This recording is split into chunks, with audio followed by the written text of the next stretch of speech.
المقادير سهلة. بصوا الكريمي عامل ازاي، بصوا ماسك في نفسه ازاي، تحفة. حاجة كده وهم، وبمقادير بسيطة وموجودة عندنا في البيت.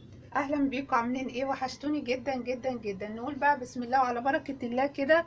هنعمل البودنج بتاعنا الفراولة. طب بما ان بقى الفواكه الحلوة دي موجودة اليومين دول، فقلنا نعمل بيها بودنج فريش كده. معانا ايه بقى؟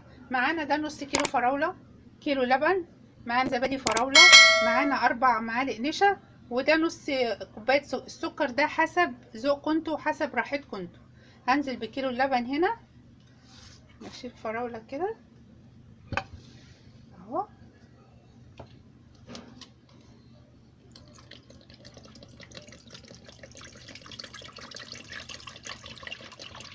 انتوا عارفين اي فاكهة لازم بتبقى موجودة في الموسم بتاعها، بندخلها في كل اكلنا.